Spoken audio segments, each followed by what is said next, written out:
So Norm Carlson, so glad you're here. This is great.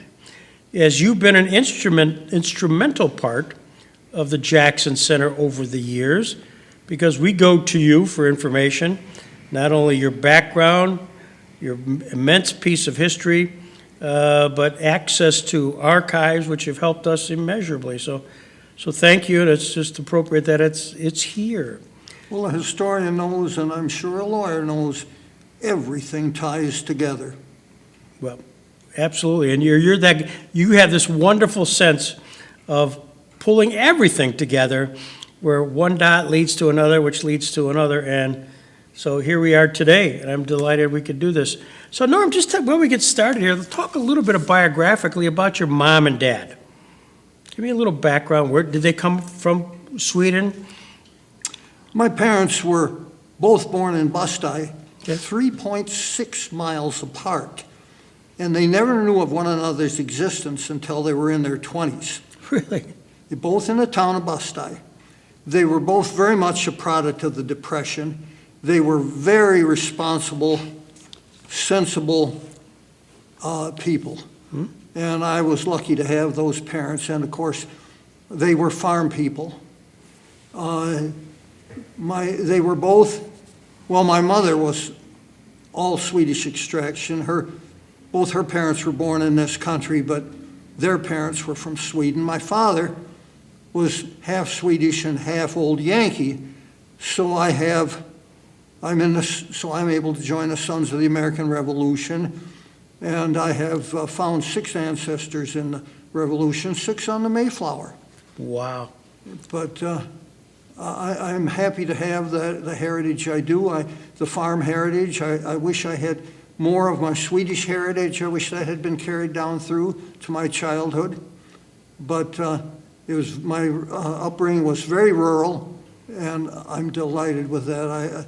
Well, let's just lay some names out here. What was the name of your mom and dad?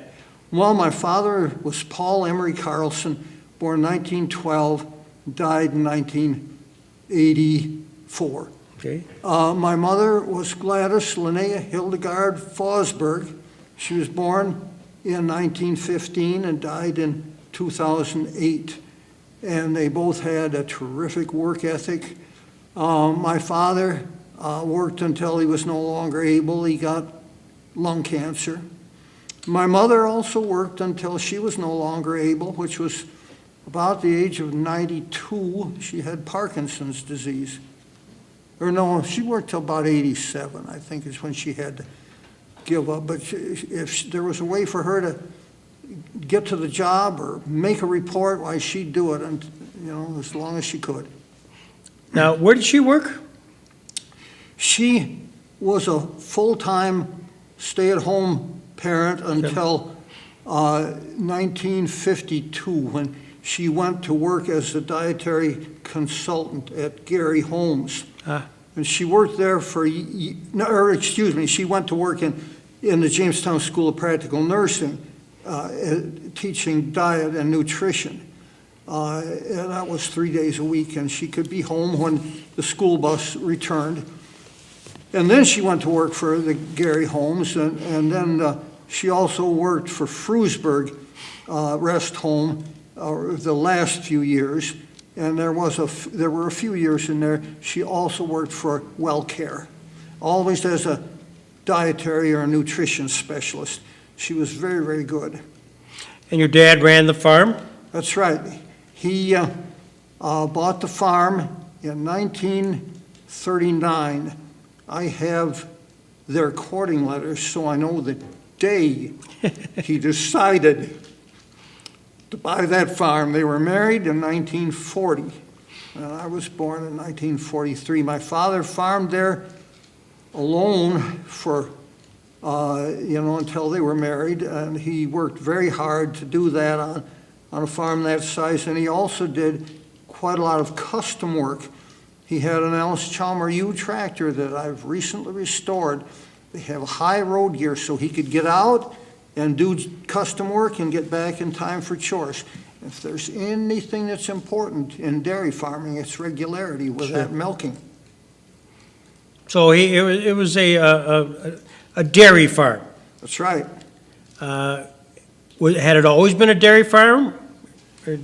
Yes, the farm itself was first articled from the Holland Land Company, April 1810, a month before the first settlement of Bustye, supposedly in the history books. But our family had been there since 1905. And my father bought it, as I say, from his older brother, 1939. And before that, he had, for a couple of years, he had worked for Laco Roofing Company. Sure. Insulating, truck driving, and roofing. And that was owned by his second cousin, Leon A. Carlson. And Whose claim to fame is, let's stop there. Oh, yes, We you can know test, I about- want to go, let's go Yeah. for that. It's a test. well, he played with, what was it, the Baltimore Orioles? Washington The Senators. Washington Senators, yeah. And What's his real claim to fame as a baseball pitcher? We're going to get this. I don't know that. All right, here's the rest of the story. This may be the only time I've tricked Norm, because Leon Carlson pitched for the Washington Senators during a time even when Walter Johnson was a pitcher down there. He didn't pitch very long for the Senators, but his claim to fame was two.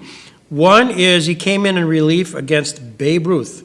So he pitched against Babe Ruth, I thought there was a Babe Ruth connection. and Yes. he managed to strike him out. So his first time ever against the Yankees, he pitched against Babe Ruth and struck him out. And he's told later on, what's the big deal about Babe Ruth? I struck him out. The next day, they played the Yankees again.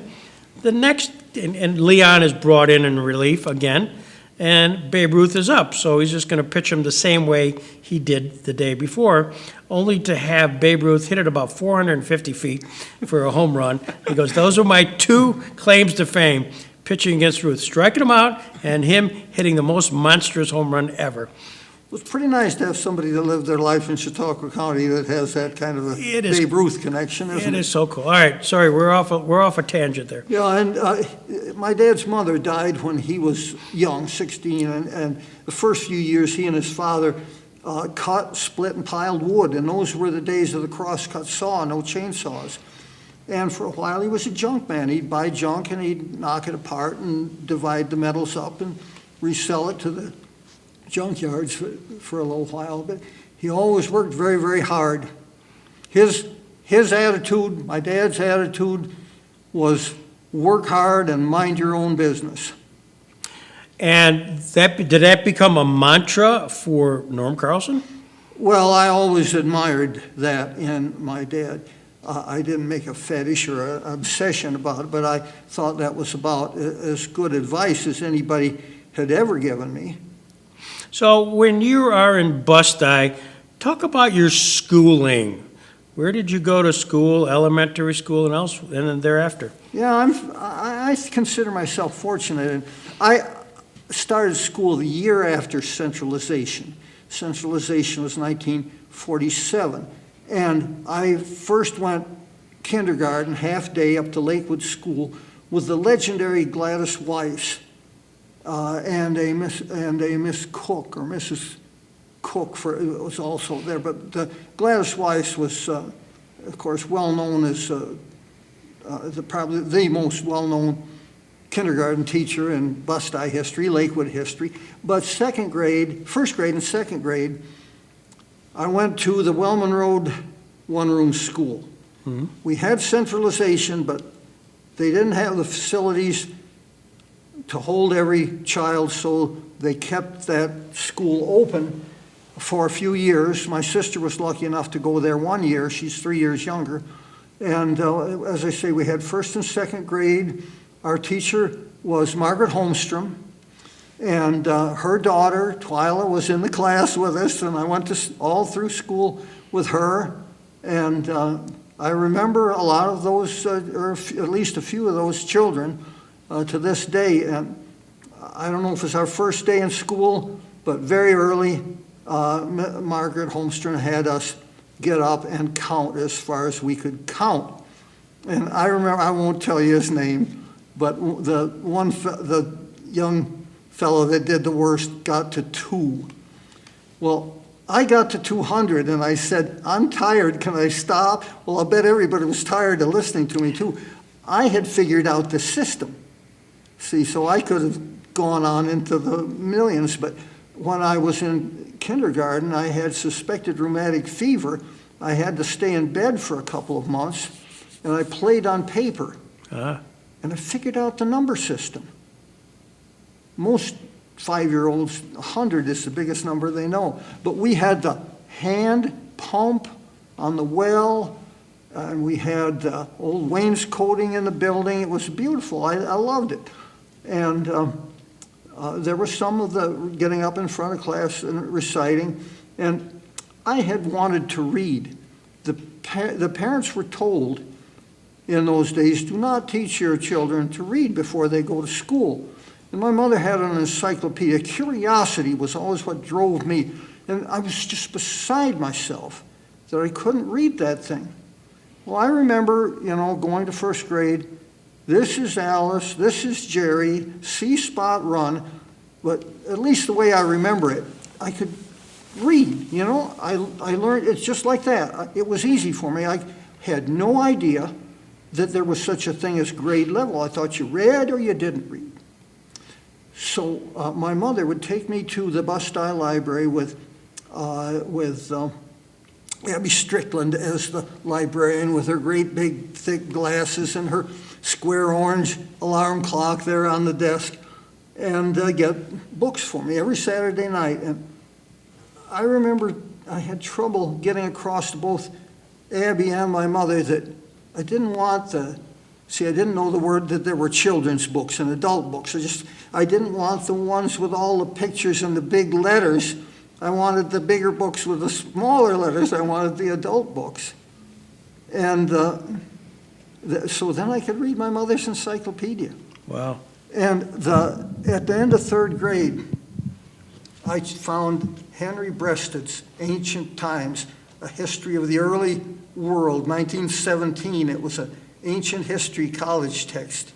Beautiful book, lovely paper, the glosses in the margin, beautiful color plates, all about these ancient empires. And I laid in the hammock that summer, and those empires seemed to rise up to glory and fall to dust. It was so real to me, and I had this grasp of time, see, and where we fit into that. And there was just one word in the book I didn't know, and that was repulse.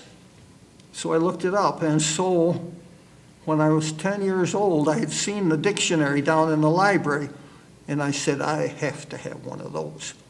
So my parents let me buy the Webster Unabridged Dictionary Wow.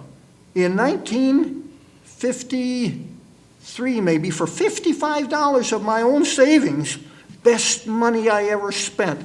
I learned half of all I know out of that dictionary. What a remarkable start. Oh, that literally put you in a class by yourself. Yes, I was never interested in sports or competition. Curiosity was what drove me. I remember when I learned the world was round and I had to ask if we were on the inside or the outside. Children don't know. And I remember thinking that the trees made the wind. You have to learn things, but I was always curious about everything. I had a step-grandmother that recognized my sense of curiosity, and she had a 1929 encyclopedia, and she hand-copied material out of that for me about astronomy and so on. But that was 1929, so I started kind of behind on that. And her name was Augusta Anderson, and she was my grandfather on my father's side, second wife. He was a widower, and she has a very special place in my memory, too. Yeah. So as you're growing up, so that's the kind of the classroom, and you went from Wellman Road, and then where did you go from there? 2 years in Wellman Road, and then third grade at Palmer's Corner School, which was a two-room school. And I have no idea where Palmer Corners is. it was Ellicott number 8 is still standing. It was later the reception hall. I don't recall. I think the one of the Masonic orders. Is it on Baker Street? Yes. Oh, okay, yeah, I know where it is. Okay, yeah. And then, yep, okay. Yeah, there were two classes, 2 rooms in that school.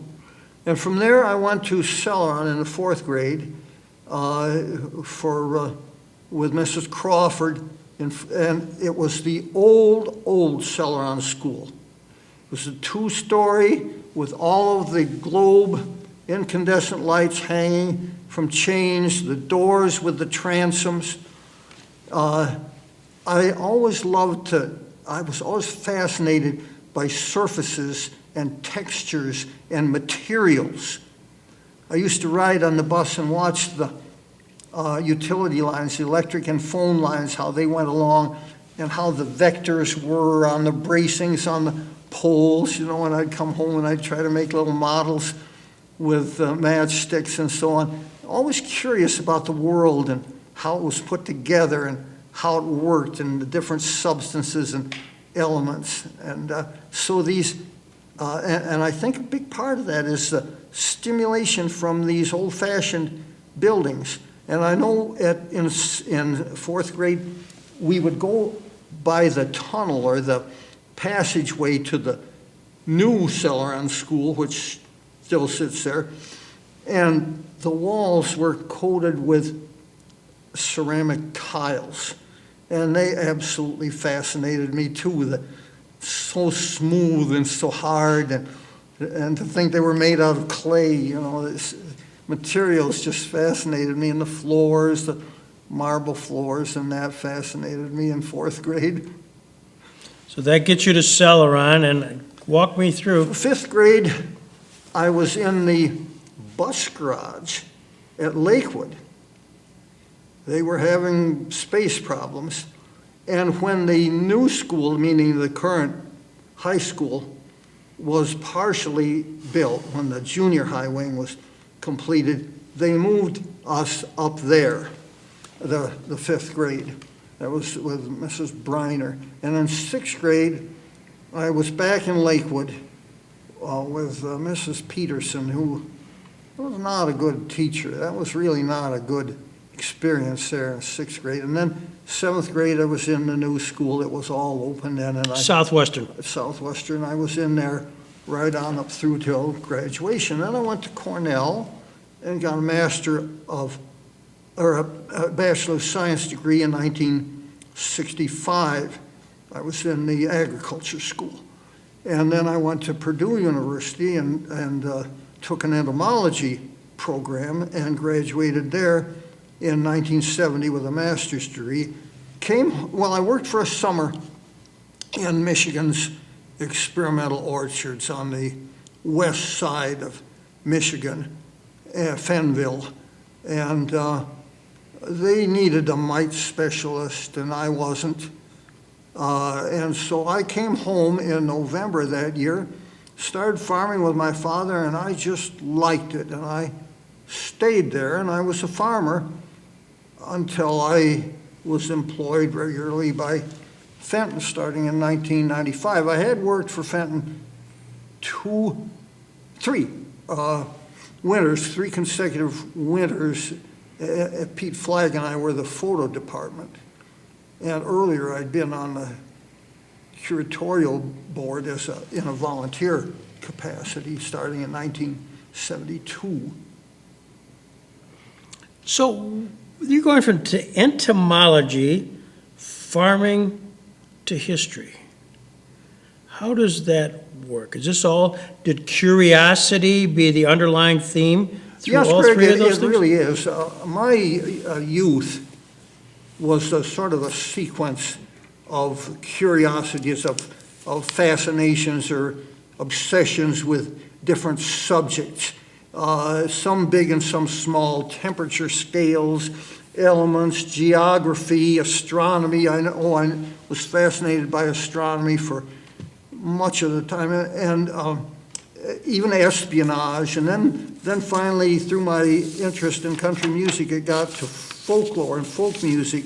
And then when I came home, and in large measure due to the advent of the Bust-I Mill Restoration Project, I started to get interested in local history, Bust-I history in particular.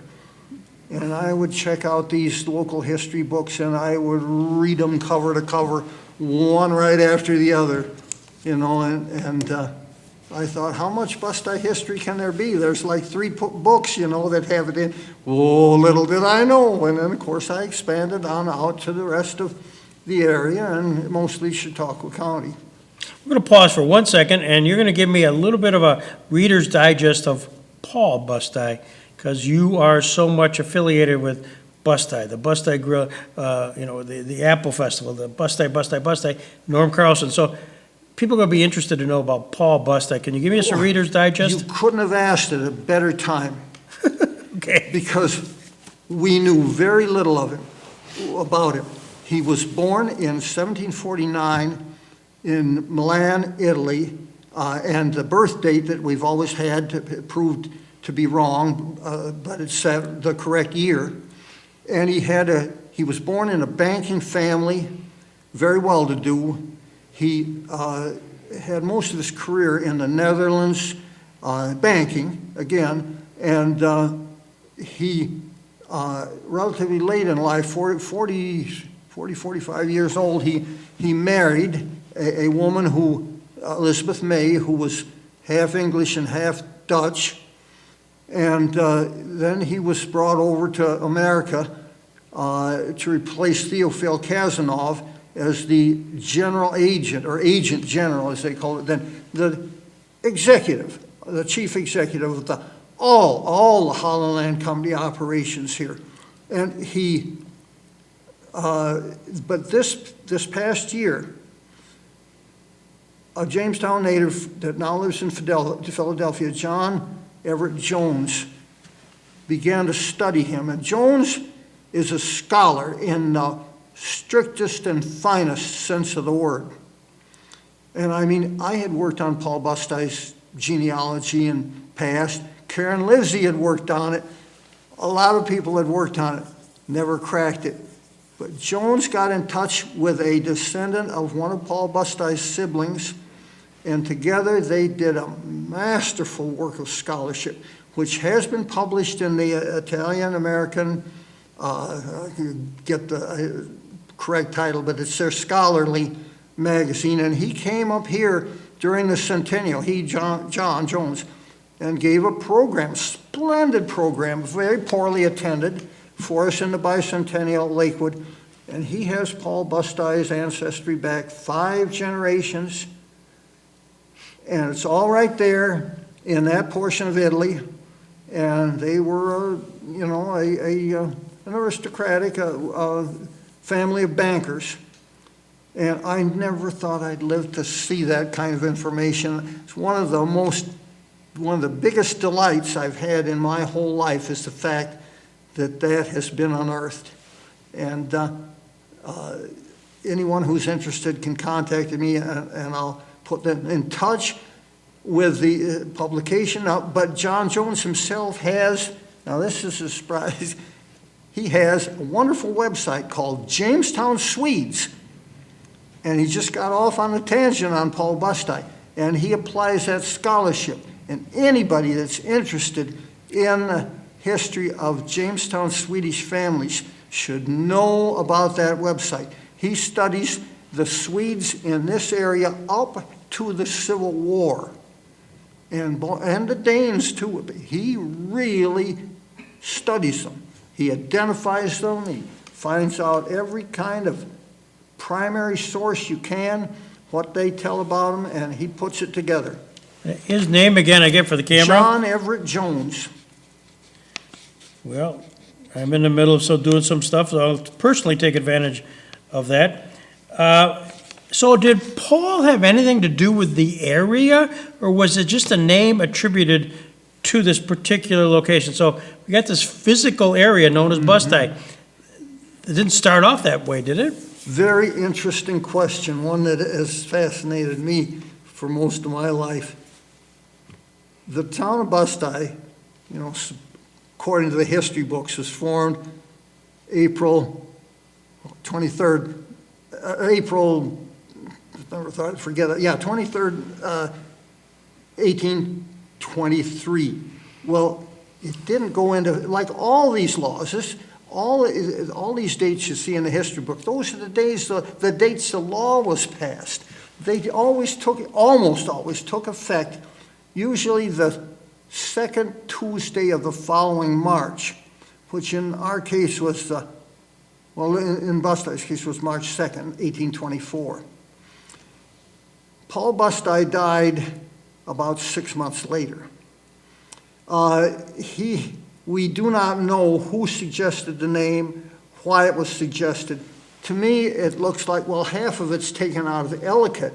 Well, we named Ellicott after the regional boss. Let's name this after the big boss. Makes sense. Paul Bustye was as close as Batavia. Well, he was in Niagara Falls and down the lake and to Erie and over the Portage and around to Pittsburgh. He and his wife in 1805, John Jones found letters that his wife wrote to her sister describing them getting stuck with the carriage and having to get out and clear trees away. 1805. Then he was to Batavia again that would have been the same time, 1805. But then he was there in 1821 to essentially fire Joseph Ellicott, whose mind was going. So despite what Arthur Wellington Anderson said in a strange lapse back in 1931, Paul Bustye was never here, never had an aunt in the land office here, never established the town. He probably knew about it. In 1805, he had turned Ellicott down when Ellicott wanted to name what's now Batavia, Bustye or Bustyville. Really? This is fascinating. Just the history behind it, how things got named. Many got named after signers of the Declaration. I mean, many 6 towns in Chautauqua County. Yeah. Are named for signers of the Declaration of Independence. Yes, it was a very popular thing to do. And a strangely large number of towns in the North County are named for Englishmen. Arkwright, the man who essentially invented the Industrial Revolution, the textile phase of it, the first phase. And, of course, Hanover, it's a German name, but they had the Hanoverian dynasty. The Georges were members of, and Sheridan, and Charlotte was the British royal family. A lot of English names, and that's been one of my sort of special interests is place names. I've got a whole talk that I give on that, and I also delved into the history of the name Chautauqua. And whatever you think and whatever you've heard, it's wrong. Well, correct me. I'm here, now we got time. Right? We got Pat and Michael are here waiting on the edge of their seats. What's the genesis of Chautauqua? We don't know. We'll never know unless miraculously some obscure document turns up. It first appears about 1739, 1740 with the de Longueuil expedition and de Leary's map, this young fellow that was on the expedition. Chautauqua and Chattacoin are the same words.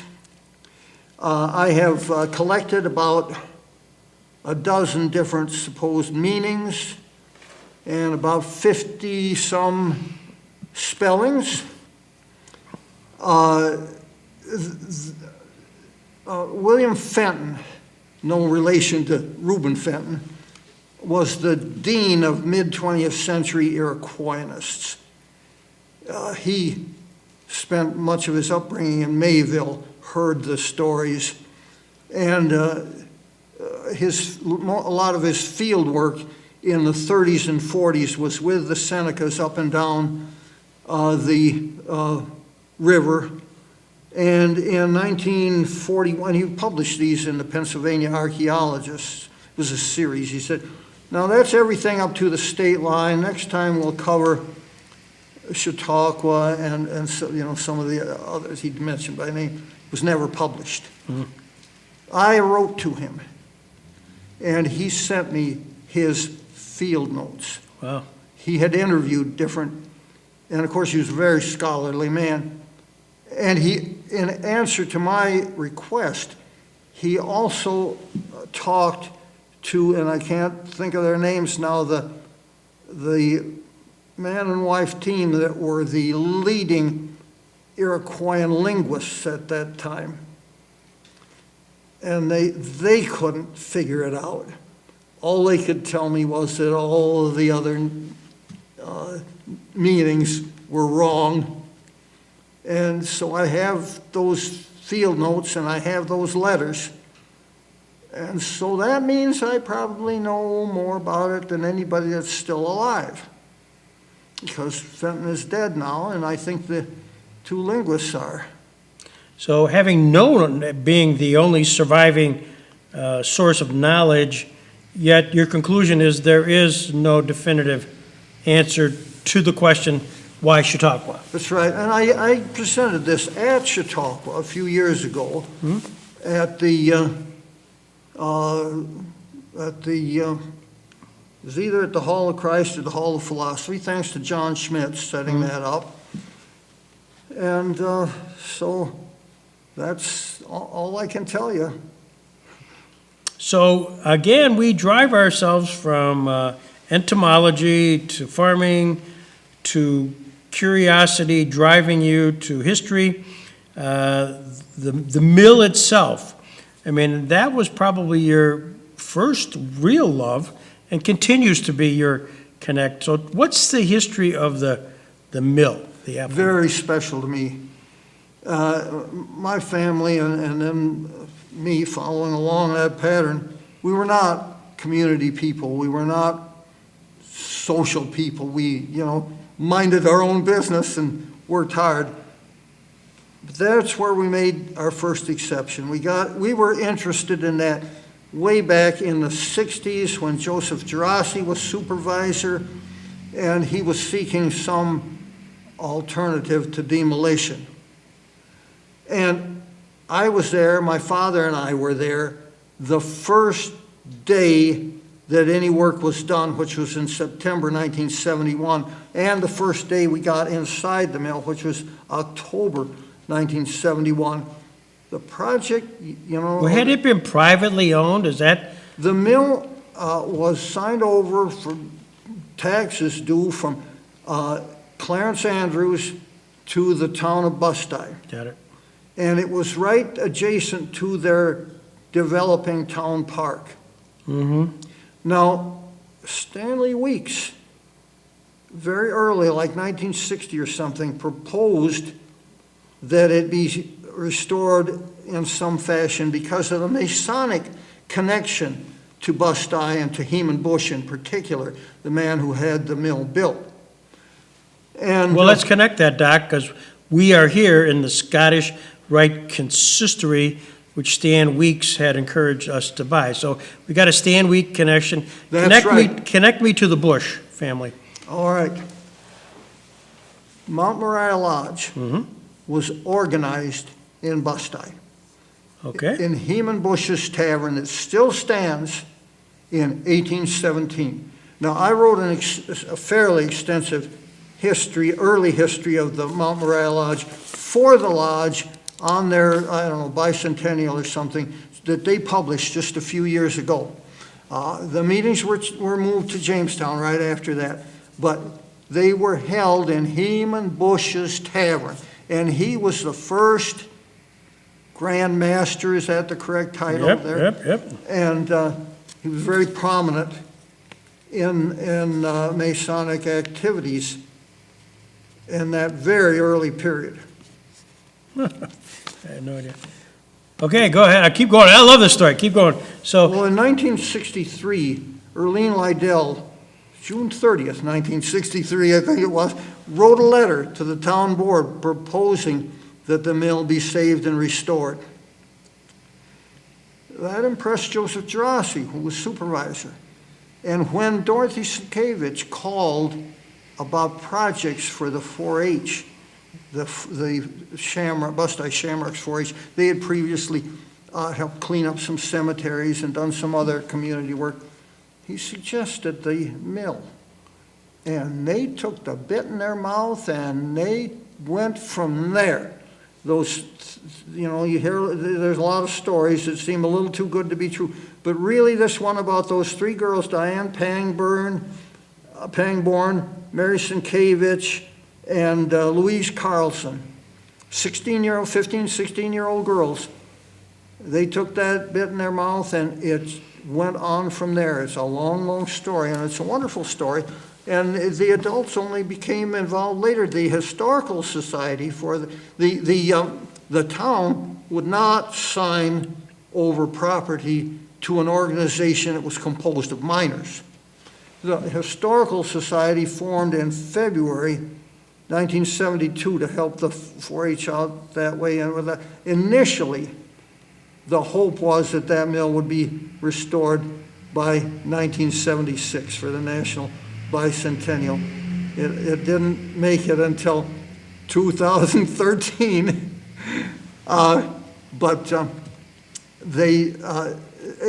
In some of those very early years, the Bust-Eye Historical Society was actually bailed out financially by the 4-H to some extent. And we hit upon the Apple Festival. First, it was the 2-day Pioneer Festival, various dates. And it was suggested and inspired, I'm getting so I forget names, by a fellow from up in Jefferson County, around Hamilton, New York, somewhere in that. Dave, I can't think of it. He suggested this Pioneer Festival. It really appealed to Dorothy Sienkiewicz, and it appealed to the 4-H girls, and we pulled it off. And over the years, well, we started the Apple, one year we had 5 festivals. I mean, we were vigorous young people in those days. When the festival was over in those days, we didn't send people a thank you card. We invited them to a dance. And in 1975, the Apple Festival started as a one-day thing because of excess inventory, mainly. But that proved to be so much more profitable for the time and the effort that in 1978, we dropped the 2-day festival. And that festival has been a moneymaker. We have received a lot of grants, we've received a lot of donations, we've received a lot of discounts, a lot of help, and a tremendous amount of volunteer labor. But as a ratio, we have earned more of our money than most, perhaps all, of the other local historical societies. And I'll be frank, it is a gold mine, but it is a lot of hard work. I figured out one year at least 100 people have to be involved in that festival one way or another. That could be way out of date, but as I say, we've had, right from the start, we've had a lot of wonderful donations and discounts from businesses and a lot of volunteer helpers. We have a volunteer now, or a member now, for the last few years, Brad Buck of Bust-Eye, Brad Buck Trucking. He has equipment, he has connections. He's able to get us work deals like trading topsoil for gravel or millings and so on. And we've transformed a brush lot into a marvelous grounds now. Last year for the bicentennial, we went back to 2 days, and the firemen, of course, had their carnival on their grounds, and we didn't need them for the parking. We had our own grounds. and they're nice. And the mill was finally completed in 2013. We had worked and worked and worked for years, and we had a very conservative set of officers. They were hardworking, they were smart, they were dedicated. But I think, anyhow,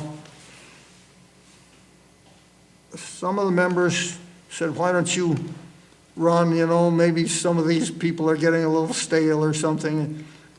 I hate being president, I hate being in leadership positions. I said 1 year, and that's what it was. But I kind of busted things loose, and it was 2 years later that it was completed, but it had sat there for a long time, but I got it going again. Doug Hoisington says that's going to be my legacy. It's one of the nicest things anybody's ever said about me. Right.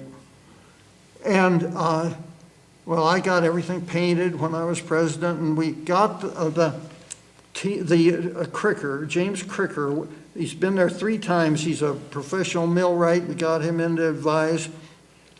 And Cliff Jones, a contractor in Bustye, and Bob Schultz, the late Bob Schultz, who was the man at Bustye Historical Society, above all others for over the decades. And his son Carl, they were the chief workers on that, and they got that prepared and ready. And one regret that I didn't think of, my sister thought of it later, when we had the rededication, we called it.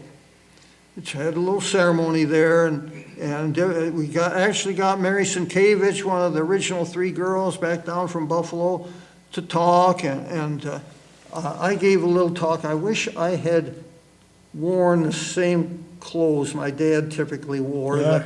the blue shirt and the engineer's cap and the gray Dickies pants, just as a tribute to him.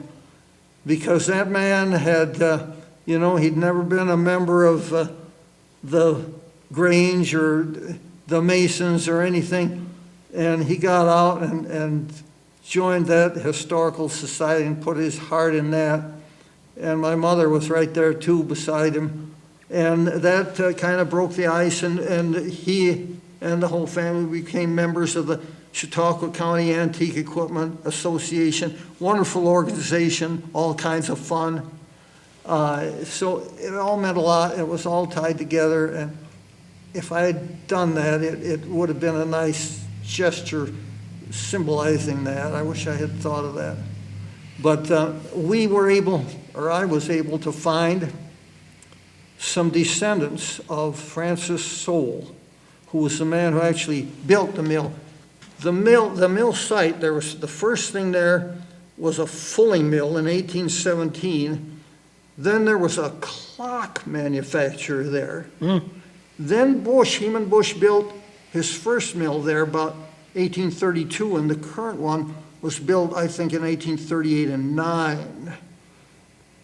And it was built by a millwright named Francis Soule, who was a very, very interesting man. He came from Herkimer County, and he was a professional millwright. He went on a circuit, and one year he came back to find that his wife had been dead and buried for 6 months.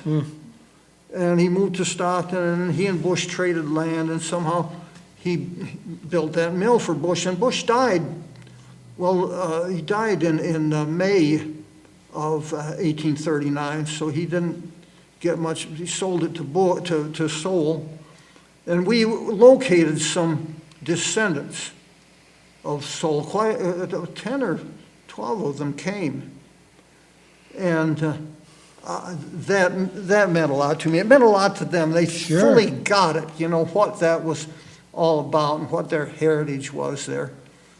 And then we took them out to a big dinner at Bemis Point, and everybody had a good time that day. Dennis Webster was there recording it. So the actual mill itself was operational for how long? It operated on water power, but was overhauled extensively at, we don't know how many periods in the past. We know 1871. We know the current turbines that are there now were placed in 1871. They were cast in Jamestown at John T. Wilson's mill down on Windsor Street at the river there. And we don't know if there were interior water wheels or what it was earlier. We just don't know that. But it operated on water power until electricity came to Bustye in 1926. And Andrews and Den, that owned the mill at that time, they were ready to shift over to electricity. And then the dam went out, and that's a story, in 1928. But they operated the mill. Most mills in this, most of the small mills all over the United States quit making flour when the big milling centers, Minneapolis, Buffalo, Rochester, came online, and then especially in the 1890s when the steel roller process came in, and the canals, the railroads, all that. So around here, 1860, when the railroad came, most mills would stop making flour. Bustye did not stop. It kept on, at least up to, well, we have records 1910. I suspect during World War I, they maybe quit. Flour milling, as opposed to corn or buckwheat or rye or provender, which is peas, and takes a lot more capital, both at the front end and at the back end. And it takes a lot more power. There's a machine called a smudder, draws a lot of power that cleans that wheat, has to be clean if you're going to get good flour.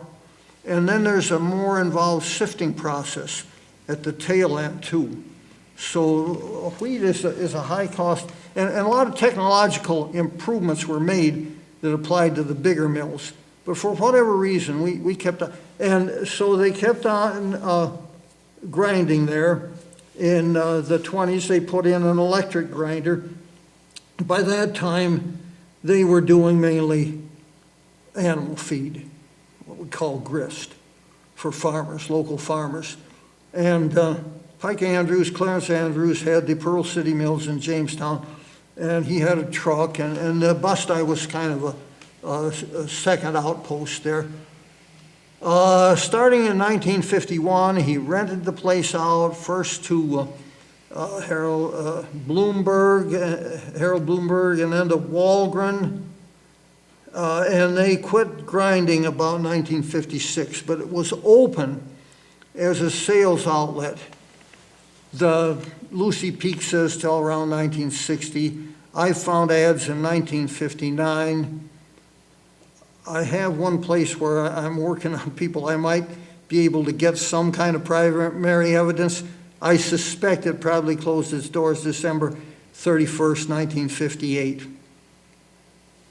So close them.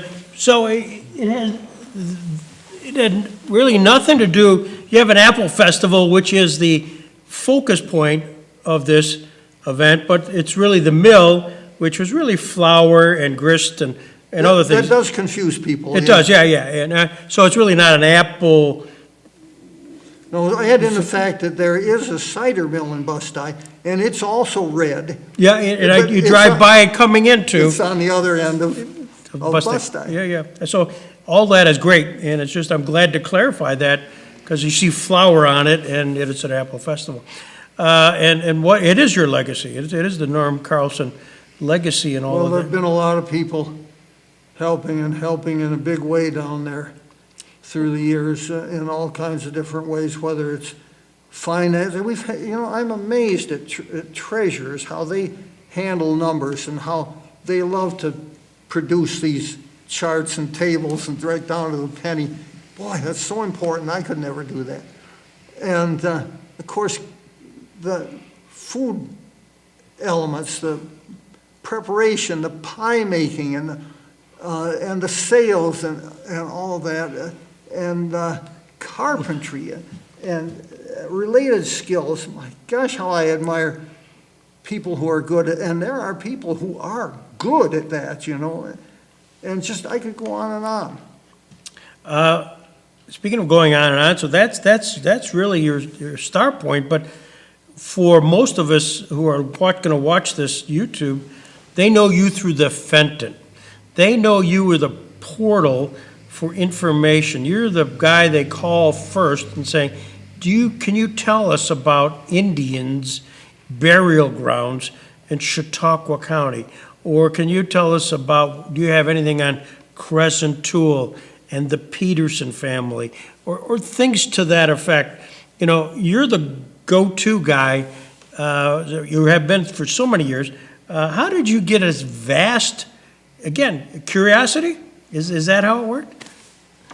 In a word, yes. As I said, I had involvement down there from, well, I think I joined May 2nd, 1972, and not continuous, but, you know, I had involvement down there. And, well, I don't know whether I should tell this or not. I don't know whether I should put the names in. Wendy Chadwick Case, I owe her my job down there. She was my local history and Fenton mentor, you know. She taught me the museum craft. Right. And the sources and the whole structure of a museum and work in a museum and the museum profession.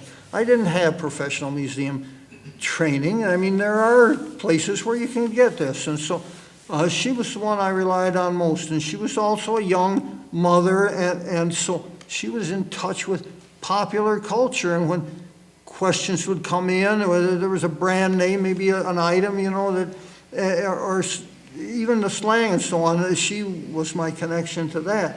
So I owe her a lot. And I've got to go back, and there's another woman that I want her name included because I called her my local history and genealogy godmother. And that was what we say now, the legendary Helen Traver Anderson.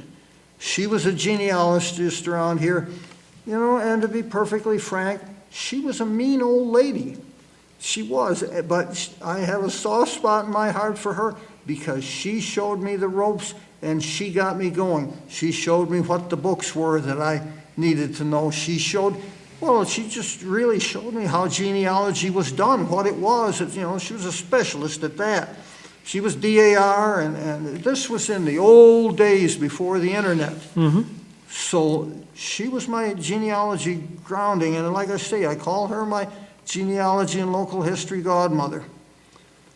Well,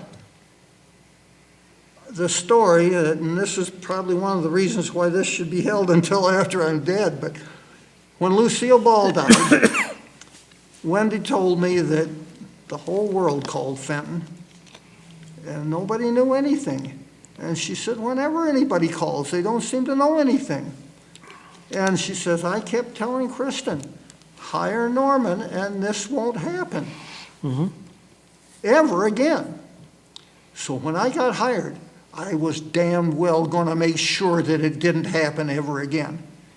You know, and then my first day of work, Wendy, and it wasn't until 1995, so from 1989, Wendy came in with a letter. Says, somebody wants to know about the Pittsburgh Ice Company.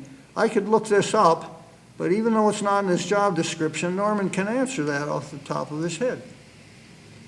Well, a few days, I don't know how much long, it was happened all the time. Somebody called, when was your worst flood? I'd get these strange questions, you know. Well, I said, probably either March 1865 or 1972 with Hurricane Agnes. Somebody called once in my career, we've been trying all over the country. We can't find out anything about the Thomas Indian School. Well, I said, actually, there's quite an extensive literature on it, and I named about 6 sources right on our shelf. And my next to last day on the job, a fellow was in, and he was looking for an obituary, a very common experience in the newspapers, on old Fulton newspapers. Well, I said, I always do. I said, how experienced are you? Well, he says, quite experienced. I said, you're familiar with Old Fulton? Yes, I've been looking and looking. I cannot find this obituary. Well, I found it. Well, Janet Wahlberg, she's really inexperienced, especially Swedish genealogy. She has a column in the Gazette. She teaches classes down there. She's fussing around. She says, I cannot find this obituary on Old Fulton in 1862. I said, you won't find it in 1862. 1862 isn't on Old Fulton. It was just one of, why it isn't, I don't know. It's just one, and why I knew that, I don't know. Yeah. But Jerry Nelson brought a beautiful powder horn inscribed with image of Chautauqua Lake, and it's said on there, Chautauqua, 1726. I said, Jerry, it's a fake. I knew right away, because I knew the word Chautauqua was not used, and nobody came through here until 1724, and they didn't, that spelling was never appeared before about 1800. So I knew that had to be a fake, and a lot of interesting things, but almost every day, often several times a day, somebody had a question, and I knew that library so well, and I had read all these books, and I had studied them, read them over and over, reviewed them, and I have great interest. And when you get to a certain point, when you know a certain amount, everything starts to fit together, and it becomes easier to remember more and more. That's fascinating, because it in a way it does tie it together. It's a continuum. It's a continuum, and history's a continuum, and you captured it. So many people, because you were the go-to guy, and still are. So did you find subjects that appealed to you? I mean, you were reacting to people. People would call, and you would simply say, all right, I'm going to tell you what I know. But when in the quiet of the moment, when you're at home in Bust-I with the fire on, a stove going, do you say, I'm curious enough about a subject which I'm interested in, not so much as what somebody else is interested in? All the time. Yeah. I can't tell you how many. History and non-history. I'm interested in the sciences. I'm interested in linguistics. I'm interested in, well, I don't have the brains for it, philosophy, I'm interested in many, many things. Espionage is a fascinating topic for me. And of course, history outside of local history and prehistory, archaeology, that's one of my very favorites. Early history. My wife, if she were here, she would be raising her hand and wondering what Norm Carlson may know about early Indian history, burial grounds, things that my other people have said. There's a burial ground in Bemis Point. It just as an idle comment. Did you spend time studying that aspect of early Chautauqua County area before it was a county? Oh, I gave a talk just about a year ago on the prehistory of Chautauqua County. I know probably more than maybe just what the number of people you could count on one hand know about the prehistory of Chautauqua County. And as far as burial grounds, that's a popular culture framing. We're talking about thousands of years of history with different burial practices. I think a lot of the public concept of burial grounds is what archaeologists call ossuaries, which are secondary burials. This is most known from documentary history for the Hurons in Canada, but whoever was here in the western part of New York State and in Chautauqua County also observed this practice. They're a secondary burial. Burials are first aerial burials, and the corpses are allowed to decay, and then the bones are reburied every few years in a ceremonial fashion. And we're talking, you know, when we're talking about the Indians in prehistory, we're talking about a very small population. You find maybe 50 burials is a big ossuary. And a lot of your early county history books where they talk about finding Indian burials, it's ossuaries. And these were only practiced actually for a very short period of time. The woodland, which is the Indians that engaged in agriculture or horticulture, the later period, had the bow and arrow and had the triangular points and so on. They usually buried their dead outside the village, more or less informally, in just a informally designated area. And they moved their villages every 7 to 20 years. So we're not talking about extensive burial areas. Now, Ripley is a very, very interesting site. I'm going to call it unique in that it has way too many burials for the size and for the other features that are there. The people seem to be very healthy and die at the age of 35. They were right on the shore of Lake Erie. They didn't eat a lot of fish.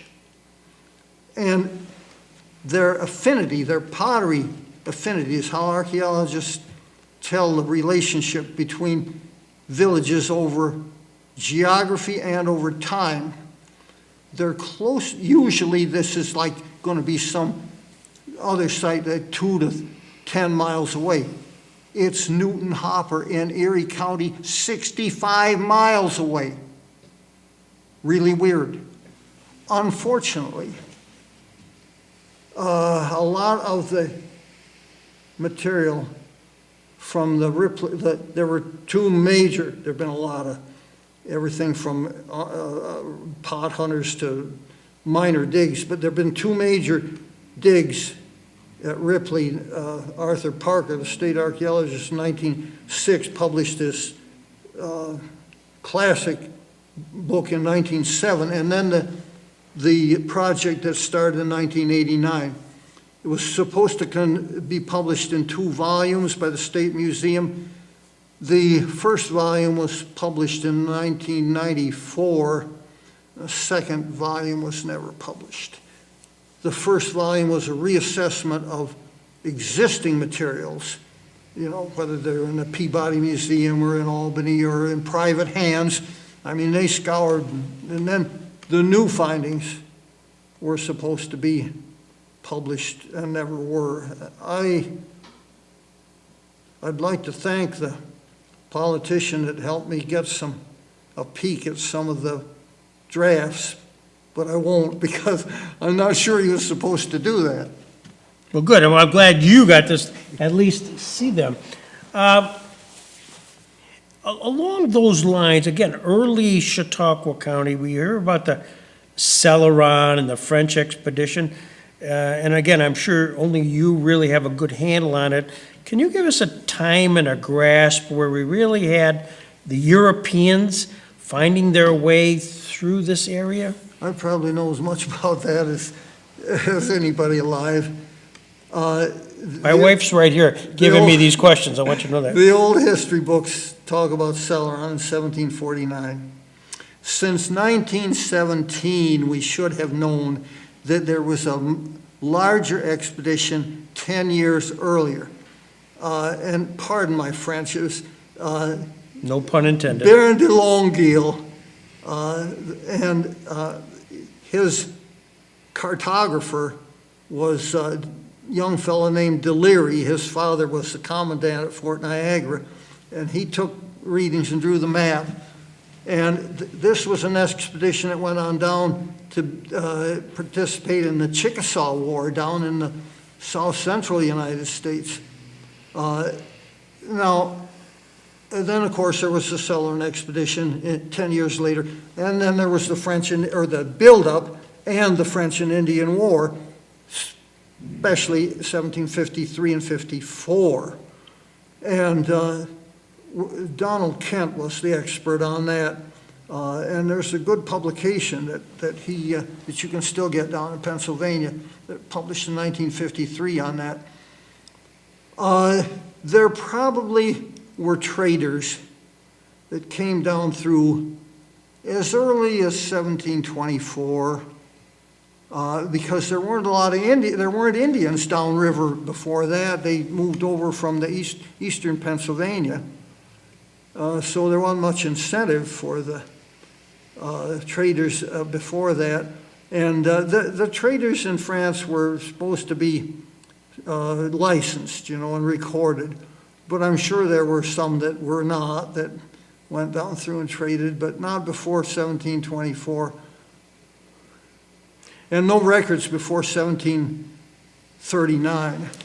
Do you have any records of the Celeron allegedly, in order to lay claim to the territory for France, or somebody did, planted plates, the plates, and I know at various points they supposedly did that. Do you have any Yes, sense these are of- very well documented. There are essentially two primary sources for the Celeron expedition: Celeron's own journal and Father Bonacamp's journal that accompanied him.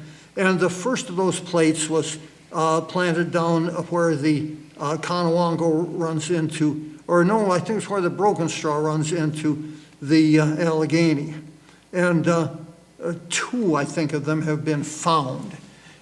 There was another one that either it was due to the fact that it was had a mistake in it, or maybe they planted it and the Indians dug it up and took it to Sir William. Anyhow, it ended up in the hands of Sir William Johnson, and he sent it off to London, where it got lost. But they do have the transcript of it. So the plate was designed to sort of lay claim, like planting a flag. Yeah, I have an extensive manuscript on the French in Chautauqua County, and I cover it both as far as the actual exploration, the claims on maps, and the maps drawn themselves, and so on. The French had a habit. Well, I've actually studied and written on going way back to Columbus and the popes and so on. The French, I'll skip all that because I've written it up, and even had some in the Post Journal. The French custom was to claim a watershed, and they erected a cross at the mouth. They started at the St. Lawrence, and they claimed all the watershed. Well, that would take in part of Chautauqua County. And of course, famously in 1682, LaSalle went down and claimed the Mississippi watershed. So that would claim the rest of Chautauqua County. And Celeron's expedition was explicitly to reassert the claim. Meanwhile, the English were claiming everything where the Iroquois could have control, on the basis of the Iroquois having signed over their hunting lands to the protection of the crown in 1701, and then reaffirmed in 1726, and various other treaties. And then, of course, there were European treaties, the Treaty of Ryswick, and I've studied all of these. I had a 4-volume set out one time that I got through interlibrary loan. European treaties affecting the history of the United States. Wow. And it went way back to the earliest papal bulls that granted territory and permission for Europeans to claim land. And it went on up to, I think, at least 1800. Anyhow, it was 4 volumes. And here's the interesting thing. And these were published in 1917, and they had Latin, and they had French and German and Spanish, Portuguese, what have you. Well, every treaty in every language that wasn't English was translated into English except French, because they figured in 1917, if you were interested enough in this subject to look in this book, you better know French. Right. Well, that was, well, for years, I mean, it was the international language, the French. But, you know, and even the French and Indian War and all those claims was essentially a boundary dispute.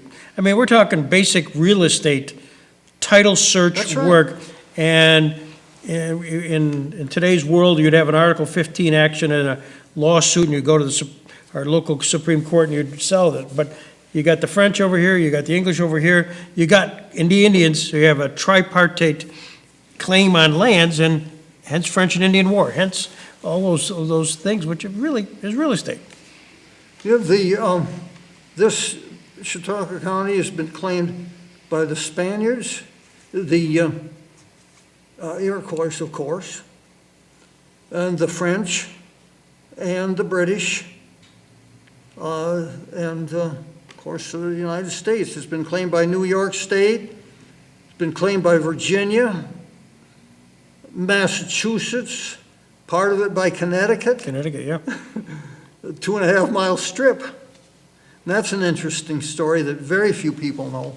All right, give us the 2-mile strip here, Connecticut. Well, the 1691 charter for Massachusetts and the earlier charters specified 3 English miles south of the southmost point on Boston Harbor, which for some reason they interpreted to mean the southmost bend of the Charles River.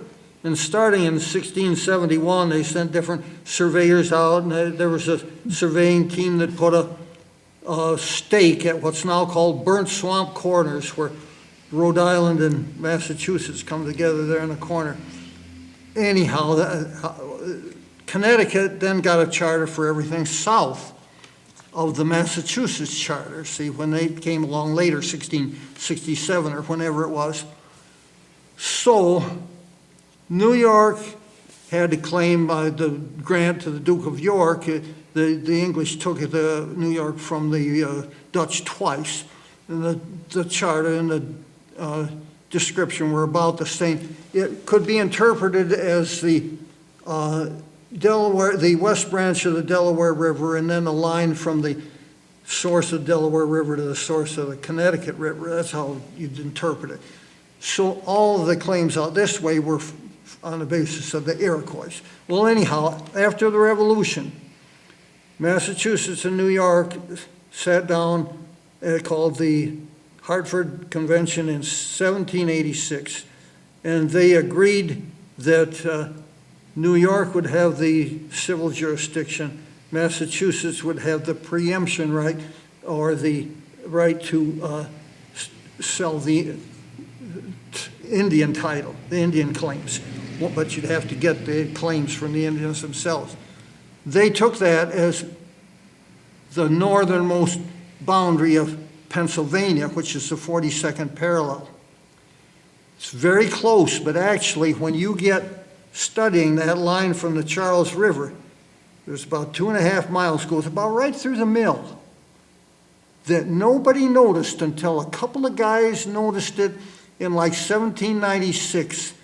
And they went to the Connecticut legislature and they said, we'll build your state house that you want built if you will grant us quit claim or whatever you want to say, anything we can make out of this other claim, this gore.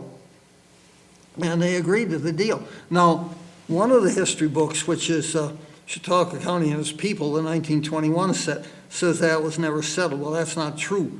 In 1800, I'm skipping, it's an interesting long story. In 1800, Congress passed a resolution that the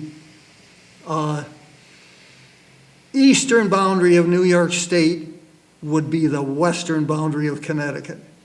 So Halsey or whatever the guys' names were, they were hung out to dry. There were some claims made. There were some very few settlements over in the eastern or central part of the state. Well, it would cover everything from the branch of the Delaware River there, or the curve of the Delaware River where the zero line is for the boundary.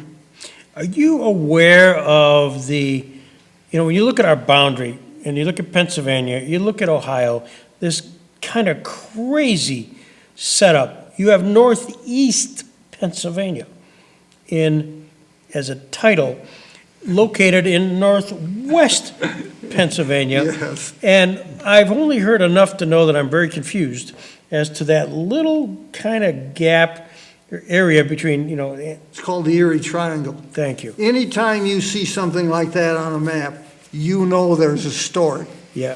Now, there is a book which the government printing office puts out, and the copy I have is 1967. Maybe they've done an update. It's Van Zandt, and the title is The Boundaries of the United States and of the Several States. And it's interesting because it's technical and it's detailed. But that Erie Triangle, I've studied that extensively, and that's a wonderful story, but it's a long story. But initially, when the 1787 survey was completed, it went right across, and turned out Pennsylvania had like 2 miles of shoreline on Lake Erie. And it's a long story, how they determined the western boundary of New York State. New York State at one point claimed out as far as Detroit. Well, I tell you, for those who can read it, but it's confusing but interesting when you look at the map and you say, how did that happen? Every one of those things you spot, there's a story. Yeah. It still defies logic when you drive through, because you can't explain it. Why is there northeast Pennsylvania? Well, that is entirely separate. I think that was named because it was that part of the county or of the township or something. Yeah, but it's just bizarre. Yeah. There's been quite a few jokes that revolved around that paradox. So you also along the way, Norm, just being at the Fenton, people throw names at you, personalities.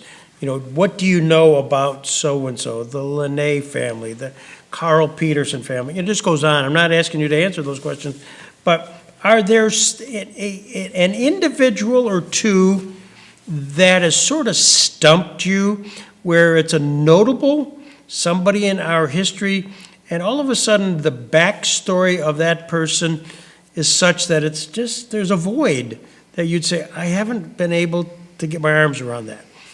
Is there one or two guys that jump out of you, or people? Well, there are quite a few. A very important part of my work there was knowing what biographical sources we have that are available, and then noticing which prominent people were not included or not included adequately in there. And I have, when they have their cemetery tours, and they would, and I would impersonate some characters, such as I've done William Maddox, I've done Charles Goodyear, I've done Arthur Wellington Anderson, I've done quite a few of them. And when you get looking, they'd give me a script. And I'd never just accept that. I'd go right ahead and do my own research. And I'd find a lot more. This shocks me, Norm. It shocks me. Find it more fascinating than you'd think. There's the man that seems to be very, very little known, that I'm sure should be celebrated more prominently in Chautauqua County history, that first comes to my mind is Whitney. The guy with GE. Is that there? Did I get the right name? The last name's Whitney, yeah. Yeah. There's got to be a lot. He's passed over. Very little about him, and that shouldn't be too hard to find. But he's the one that comes first to my mind. But there are a lot of people, big and small. And it seems like everybody has an interesting life if you really dig far enough in it. I was looking at something else, and I came across this article in 1870, where this young fella had gone to visit this young girl where she was working. It was supposed to be 15 or something. Really, she was 19 or 20. And anyhow, he asked her to marry him, and she turned him down, said she wasn't going to marry him or anybody else, at least for a good long time.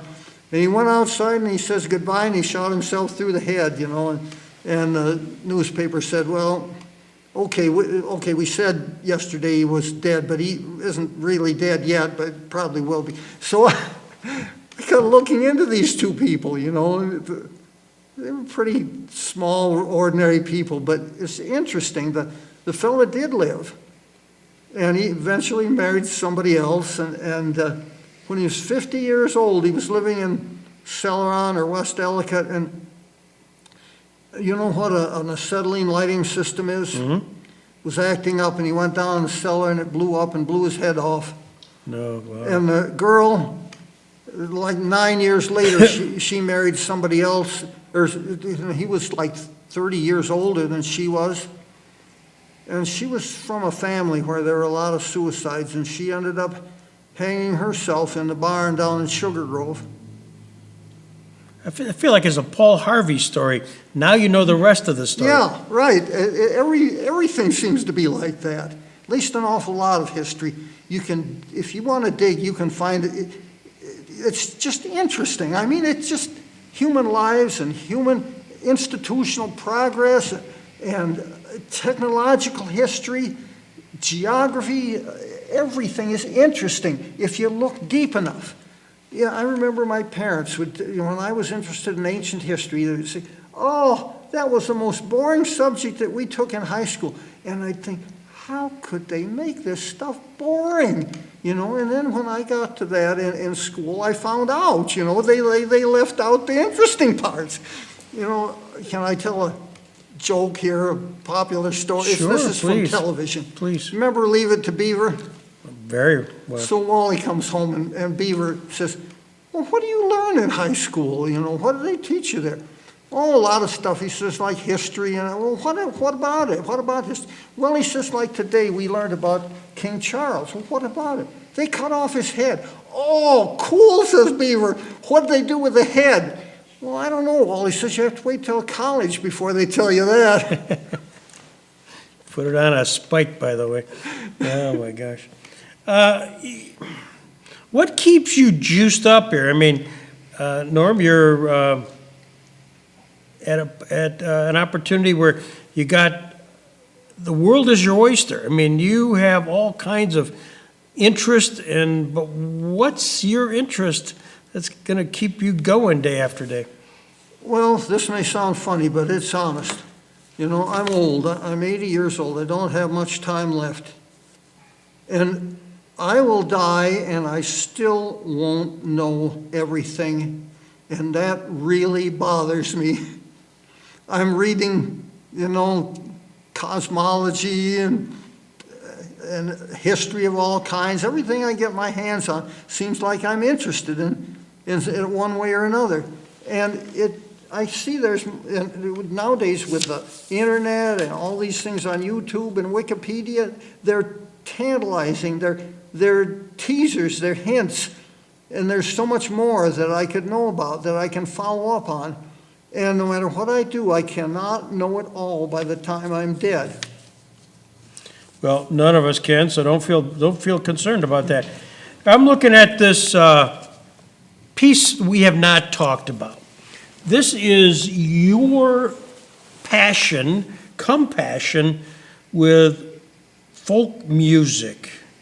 Things like the American Folklore Society, Bean Blossom Hillbilly Heaven, played with Bill Monroe. You played with Bill Monroe, April 20th, 1969. I did, but So let's go, and I know you have had an extensive collection of I don't know the correct term, but American genre music.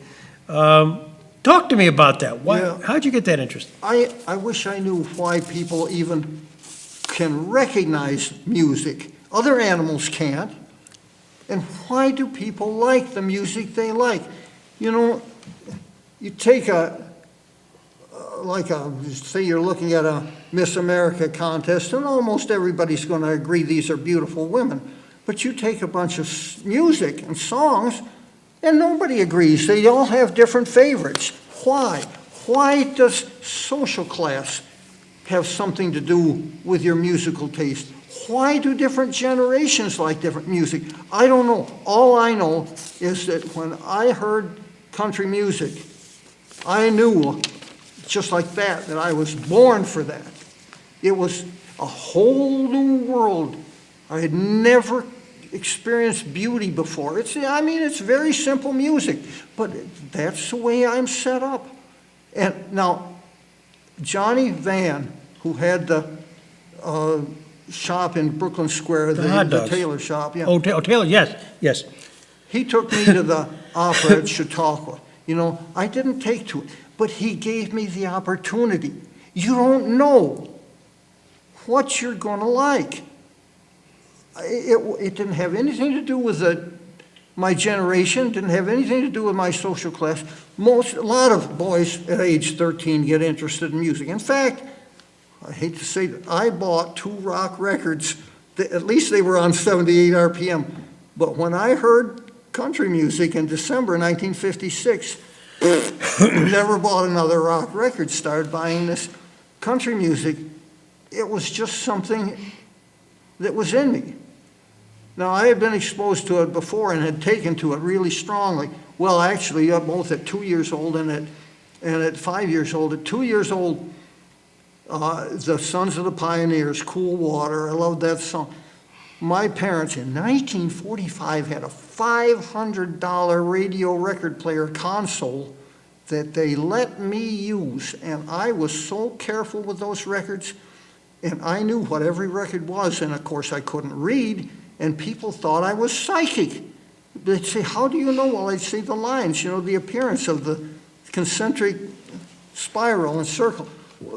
So I always had a love for 78 RPM records, and I just loved that country music. It was on its last legs. Those were the days of Ernest Tubb and Hank Williams and Little Jimmy Dickens and Lefty Frizzell and Carl Smith and all those great singers of the 50s. And whereas most people, everybody, science has found this, you get interested in something or you start taking something up in your early years and you follow it up to, say age 35. And after that, you don't care about anything new. It's one age with music, it's another with food, it's another with dress styles. Well, I didn't do it that way. I followed on back.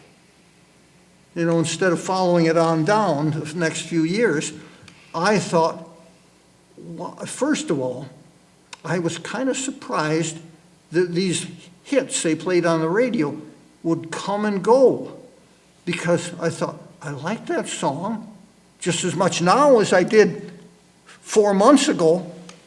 Why do they come out with new music all the time? What happened to the old music? I'd like that just as much. So I started following it on back, and there was no way to do that. But when I got to Cornell, which had one of the 10 best libraries in the world, in those days, no internet, there were no books about country music. There were a few articles, and there was the Reader's Guide to Periodical Literature. And I read everything about country music from 1904 on up to date. And the early articles and some of the others talked about this folk music that was older. It was before the recording industry. It wasn't necessarily commercial. And scholars studied it, and I had heard a little of it, and I just couldn't seem to put it together, how it worked. But when I got to Purdue, there was one professor there in the English department that had seen to it that the Purdue Library had all the classic works on folk music scholarship. Well, just about that time, all of a sudden, it all came together. I started with D.K. Wilgis's Anglo-American Folk Song Scholarship since 1898, and I just went, and just about that same time, books started to come out on the history of country music. In 1963, about, when I was still at Cornell, that was a strange story. Some girl in Ithaca College had somehow found out about me and invited me over, and she gave me this little address, disc collector, Wilmington, Delaware. And I wrote to that guy, I said, somebody gave me your address. I'm interested in old country music. And I started to get these auction lists, 78 RPM, and these names that I just knew from reading them somewhere or didn't know at all. I should hear this guy. I should get this record. I started getting those. And then it all came together for me. And one book right after the other in the Purdue Library, I just sucked that stuff up. Well, there had been a folk music club. Well, there was a folk music club at Cornell. Mm-hmm. And they kind of had a coup, and the bluegrass group was one faction, and the commercial folk music contemporary group was another faction, and the bluegrass group had kind of taken over. But anyhow, there had been a folk music club at Purdue, but it was gone. It was moribund. And somehow I met the former treasurer. Oh, no, I got to tell you this story. Phil Shelton gave me his name. One night I was walking back from a late night at the lab, walking back across campus. One of the academic buildings there, I walked right past the back end of it, and I heard old-time fiddling. You didn't hear country music, and you certainly didn't hear traditional music. It's just one, I knew this was really authentic and really good, and I couldn't believe my ears. I was the shyest guy you can imagine. I never took the initiative to meet anybody or do anything. But I said, I'm going to knock on that door, and I did. And this somewhat older graduate student opened that door. His name was Phil Shelton. He was a graduate student. He had just come back from Johnston Island, the most remote island in the Pacific. And he knew something about old-time and traditional music, and he knew about the Folk Song Club. And I started asking him questions, and he said, you should be careful, they'll put you in as president, I said, that's for me. I'm going to reactivate that club. And they told me about Bean Blossom, which was 90 miles south. And I'd get rides down there, and that was the hillbilly heaven. I thought I'd been born too late and too far north. Here was this shed, this great big shed, partly concrete floor, partly gravel, posters of these old greats, these wonderful, colorful posters. And here was Bill Monroe's older brother tearing them up and putting them in the stove for kindling. And they had, I think the first show I went to was November 5th, 1965, and it was Bill Monroe always closed the season. And my gosh, they had the warm-up bands, and they were hard country. I mean, they were old time and hardcore bluegrass. And they were these guys that were real people, from Kentucky and Tennessee. You could tell the way they looked and the way they sounded and the way they played. And oh my God, I thought this is just fantastic. And they were mingling around. You just walked around, you talked to them. You walked right up to them and talked to them. And so that I started regularly, the next season opened the next spring, and I started going there, and I got acquainted with, I met most of the early first generation bluegrass greats. And somewhere in those years, the administration actually had Flatt and Scruggs come in because they were big time on the college circuit then. Well, I just went out and talked to them, and I got right on their bus, you know. Wow. You can do that with, and I booked the Stanley Brothers, one of the three biggest, Yeah. and this was, you know, the rock and roll era. It was hard times for bluegrass. I booked the Stanley Brothers, a four-man band, for $250 for a concert. And I had some trouble with the administration. They didn't necessarily want this hillbilly stuff there, you know. And then later, after Oh Brother, Where Art Thou, I heard that Ralph Stanley got $20,000 a gig. Yeah. I don't know if that's true, but I sure hope it is. You know, and I met all these greats, and I rode with some of the guys to the big DJ convention in Nashville. And I went out and looked up in the phone book or did something, and I went and found this forgotten old woman living in an upstairs apartment, Eva Thompson Jones. She was one of three people, the only surviving person who was on the Grand Ole Opry the first night. Oh, my gosh. Oh, my gosh. And, well, one time there in 1969, Bill Monroe did show up at Bean Blossom without a bass player. And we knew one another well enough. He must have known and heard that I was no musician. But he did that as some kind of a personal thing, so I would have that experience. And everybody that's ever, there was a guy named Cliff Provo. See, bluegrass was the opposite of most of your contemporary culture. It was not spectator-oriented, it was participant-oriented. If you like bluegrass, now not necessarily old country music, but if you like bluegrass, it was just expected that you played and you participated. I couldn't. See, I would, no talent. But Cliff Provo gave a number and a belt buckle to everybody that ever played in Bill Monroe's band. Mine is number 153. I'll be damned. That's tremendous. That's tremendous. But you obviously did play. I mean, you played a bass. I played the bass. I'll have to tell you the story on that, too. I started getting acquainted with these off-campus people, you know, these immigrants from Tennessee and Kentucky and local people that like country music. And we started to form this they started to form this little band. Well, anyhow, the mandolin player, one day I was living in a trailer for a summer. He showed up with a wash tub, a broomstick, and a string. And he helped me put this wash tub bass together. And he says, now you're going to play with us at the coffee house, you know. So I had no idea what a chord was, no nothing, you know. I just plunked along.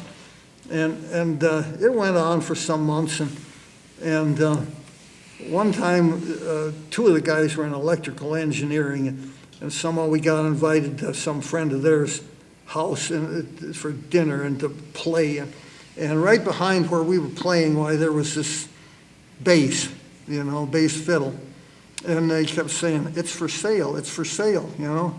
No, I can't do that. The next day, our band leader and I think the owner showed up at my apartment, and I said, here's the bass, it's $65, but $50 for you. Well, that was a deal, so I took it. And I tried to learn the chords, but I'd be playing a lot of times. Somebody'd come up to me and they'd say, hey, that looks like fun, can I try it? In 5 minutes, they'd be doing better than I was. What a thrill. So you are a musician. You played with the legendary Bill Monroe. My God. I want that in my obituary. Well, it's on the film now. I mean, whoever picks up on this stuff here, that's incredible. I spent time in Wheeling, West Virginia, and I'm trying to think of the call numbers of the WWVA. Thank you. And that really was where it all began radio-wise, wasn't it? No, they didn't come on the air till about 1935, somewhere in there. There were early smaller attempts, but the first big one, was the National Barn Dance, the WLS Chicago, in 1924. Okay. And George D. Hay went down from there down to Nashville, I guess that's somewhat apocryphal, but anyhow, they formed the Grand Ole Opry, and that first broadcast, I think, was in November 1925. Okay. And that was the pattern, and they really bloomed after World War II, right after World War II. But Wheeling came on earlier, and there were others that came on in the 30s, but that was big. That developed some wonderful talent down there. And I used to listen to, Lee Moore was one of the singers. He used to be they had these DJ programs on the off hours, and I'd listen to him during morning milking, and my dad would, and he would play records, and then sometimes he'd just get his guitar and sing. Sometimes he'd go out on the back porch of the radio station, and the birds would be singing, and he'd get out there, and he had this old shoe voice. He sang songs like "The Cat Came Back" and so on. Wheeling was a big one. We have forgot to mention you have a sibling, your sister. What's her name? Her name is Brenda Warenberg. She's a widow. She is 3 years younger than me. She is 77 years old, and she is a farmer. Earlier this year, she had 2 cattle, but she got rid of them. She has 2 horses, a sheep, 2 kids, real kids, goats, 2 dogs, a cat, a turtle, and a hive of bees, and a sheep. Did I mention the sheep? So if Brenda were here, if she were sitting right there, not only did she doll you up, so you look really good. I mean, dress, tie, jacket, my gosh. Boy, I'll tell you, I've learned that women know what they're talking about. You don't argue with women where they know what they're talking about. I have a friend that's kind of an unusual woman, and of course, she's got some age on her now, but she was very beautiful, and she had a long string of broken hearts. She was good at that. And she would take these guys in and to use the Salvation Army or somewhere, and she would outfit them. And she could go in a place like that. And I know some other women like that. They can come out of a place like that looking like $1 million. It's just, things they're subliminal that you don't realize. The belt's got to match the shoes. Who would ever think of something? But there's something to it. And a woman can go in and buy clothes for me, and they'll fit. Brenda bought these shoes this noon. I can't. I go in and I buy one pair of something because I don't know if it'll fit, and I get home and it doesn't. So you bought shoes today for today? Yeah. And you're not even going to put them on camera. Ed, can we just take a good look? Huh? Got him? Okay, my God. Just in case. This is unbelievable. I'm now embarrassed. I obviously underdressed. Well, you should be. I'm sure my sister would say that. Yeah, I know. So Brenda goes, what's wrong with Greg? What happened to him? Obviously his wife didn't get a hold of him. Before we let you go, and this is unbelievable, this has been a tremendous opportunity for me. I'm looking at your sheet which is a crib sheet that has everything on it. And it's just great. But you have done extensive study of the 1894 Sherman Davis murders in Bustye, of which I know only that much, other than they occurred. It was a mother-daughter dual murder. It was the first murder in the town of Bustye, first unsolved murder in Chautauqua County history.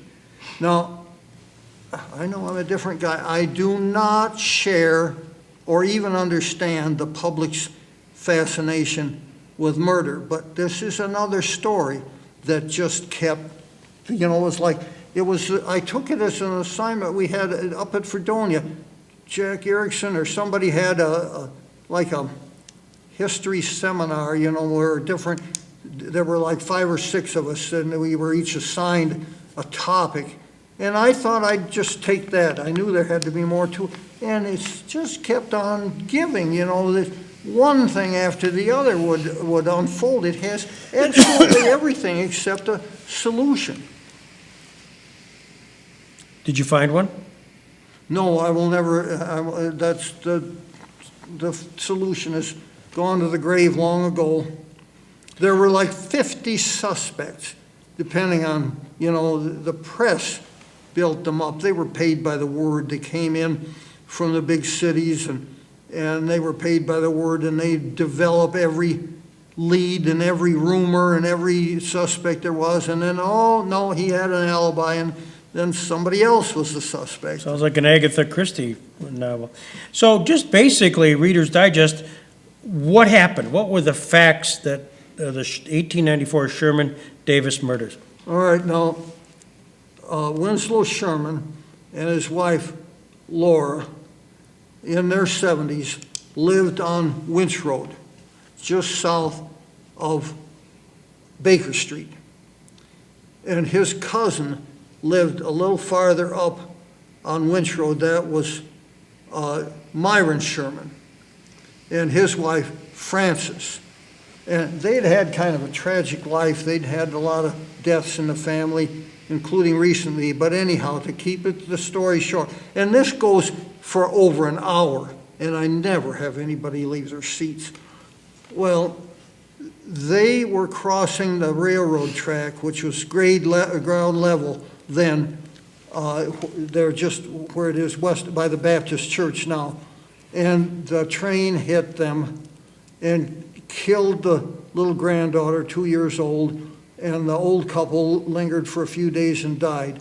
The funeral was December 15th. This is 1894. Laura Sherman did not attend the funeral. She was too feeble. Winslow did. He was one of the bearers. And Cynthia, the daughter, who was a widow, 46 years old, she was living as a housekeeper nearby with a second cousin. She came over to take care of Laura when the people came, first the son came back from the funeral at Bentley Cemetery. The two women were found dead by multiple blows to the head. This is right after the funeral. Yeah. Wow. So it was this compound tragedy. Wow. And then the rest of the story of who done it. Oh, there was an attempt. You've heard this idea. They still use it in science fiction. That a murder victim's last sight is preserved on the retina of the eyes. Ever hear that one? Yeah. They tried to use that in this case. No kidding. Yeah. Wow. You also note here undercover work for the FBI. That's right. All right. Can't just leave it out there. Now this is probably another reason why this should be held till after my death. The Vietnam War era was a very divisive era. Mm-hmm. The radical left openly declared that they were aiding the North Vietnamese cause. I was not in the service. I was 4F. I was called up in 4F. But I thought these people have declared themselves the enemies of the United States, and I'm not in the military services. I can perform this duty. And I infiltrated the New Left. And Greg, I'm going to tell this. In 1968, you remember the Democratic Convention. Mm-hmm. Just before that, SDS, a campus-certified organization, in a room they legally reserved in the student union and scheduled that anybody could have attended. About 150 students were in there. And in came Mark Rudd, one of the leaders of SDS. And I don't remember the name. There was a black fellow that came along in with him. Rudd got up and said, "We are recruiting to go to Chicago, and this is going to be the start of our revolution. This is the worldwide revolution they kept talking about." And the black fellow got up and said, quote, "The object of the revolution is to kill all of the white people." Now, I heard that with my own ears, and I'm not backing down for anybody.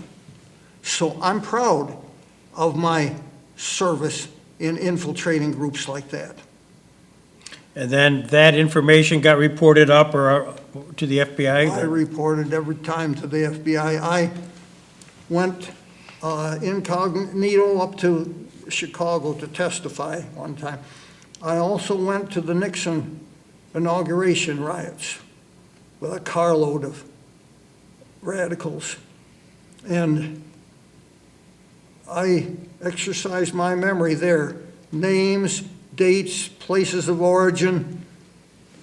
I don't think they had many people and many informants that could report like I could. And when we were, and a very rich liberal outside of Washington put us up overnight.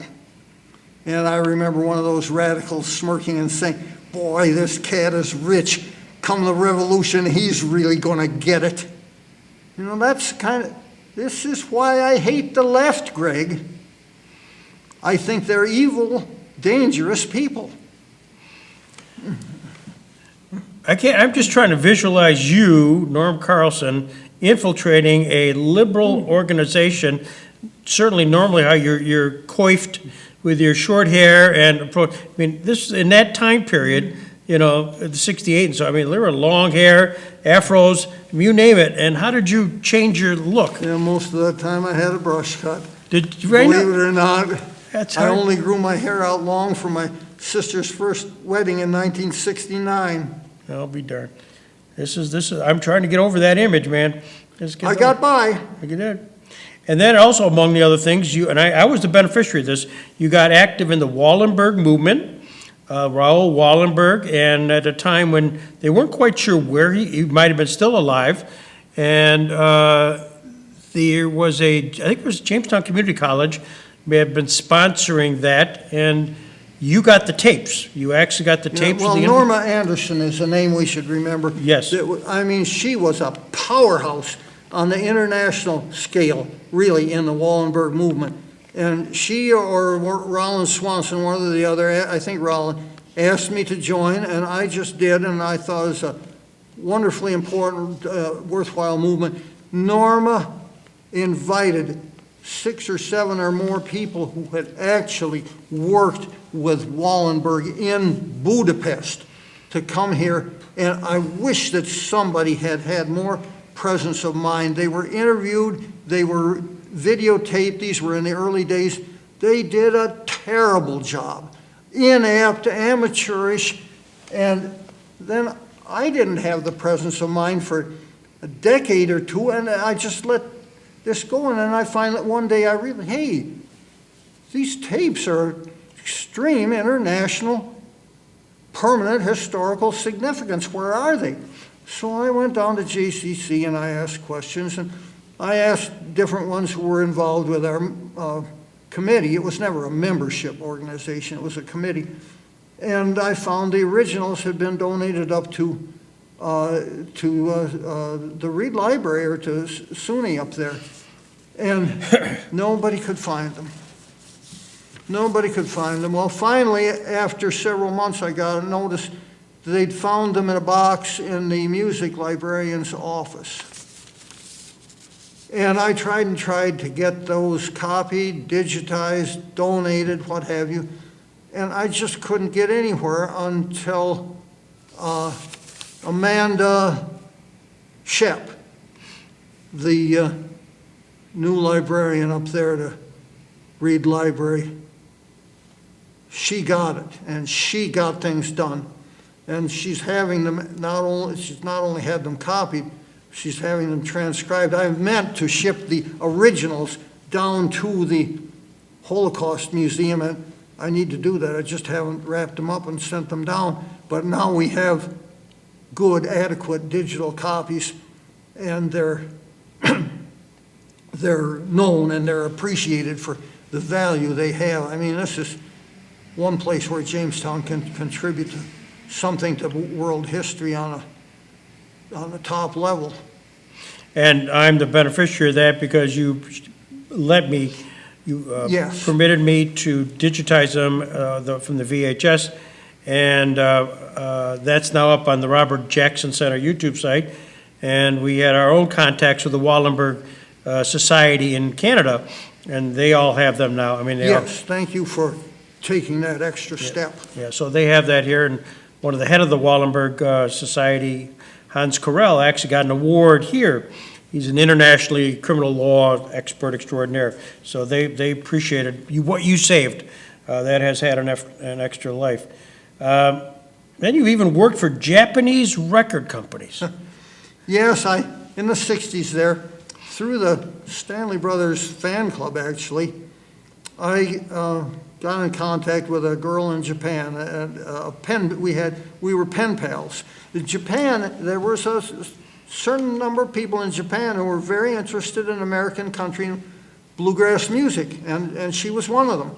And she wrote over, to the fan club president and wanted pen pals. So, and she actually postponed her wedding and came over here in 1969 to tour the festival circuit. But in any event, after some time, she wrote to me and she said that there was a professor of English in one of the Japanese universities that wrote a review of what a terrible job the Japanese record companies were doing in transcribing these English lyrics. So she wondered if I could do that, and send them to Japan and they'd pay me. And so I did. For several years, I worked with Japanese Victor and Sony and Columbia, I think the three big ones in Japan. And I would get these discs with pressings of these American recordings, and I would just write down the words. Why they didn't use the lead sheets or the printed copyright material, I don't know, but they didn't, and I would do that, and that made quite an improvement. And toward the last, they would rough it out, and then I would correct it, and they would do better or worse depending on the song. There's one very fast-paced, humorous play-on-word song, Barefoot Nellie, that, boy, they couldn't get that at all, but which I can well understand. And I wonder how artificial intelligence is going to do with that kind of thing, if that can ever master something like that. But yeah, and then I would get the finished product, the pressing from Japan. And I still have those unplayed. They should be worth something. They were better plastic. They were better pressings than the American material. We got two things to go before then we're going to let you go, because I have worked you like crazy here. You founded the Chautauqua County Conservative Party. I mean, a third party. No, I didn't found it. I was You were with it. Well, you I were. was a committeeman for a couple of decades. How did that get started? I mean, Republican, Democrats, and then when there actually were, not political parties. Before that, it was just sort of the taxpayer parties and. There's one answer for the state and one for the county. Sure. And both of them go back before I was involved. And I don't really know the answer to that. Okay. So then you got involved for literally 20 years of that. I had wanted to since I came back home. When I found out there was a conservative party on it, well, I knew because, even when I was absentee voting, I could see there was a conservative line. And, I was a conservative all my life. I even started asking questions, and I asked, I was interested in becoming active. But at that time, there was a group at the head of it that didn't want any new blood in there for several reasons. But after one or two changes in the chairmanship, why, they were receptive to new participation, and I took it upon myself. And in a large degree, I hated it. It was consisted largely of going around with petitions and getting signatures. Because as you well know, you have to have a certain number of signatures to be on the ballot, and every candidate has to have signatures, and party officials themselves have to have signatures. And I just hated going up and knocking on the doors of strangers and dealing with their surly dogs and not finding them home and looking for the address. I don't like that kind of thing. But I did it because there again, I thought that this is, the minimum of what I should be glad to do this for the privilege of being an American citizen. Well, that party continues to have an impact on certainly our local elections. So, Norm, you agreed to come here today. You knew what you were getting into, that you were going to be interviewed. And in talking to your sister, was there a question so far that I haven't asked that you expected? Is there something I'm missing here?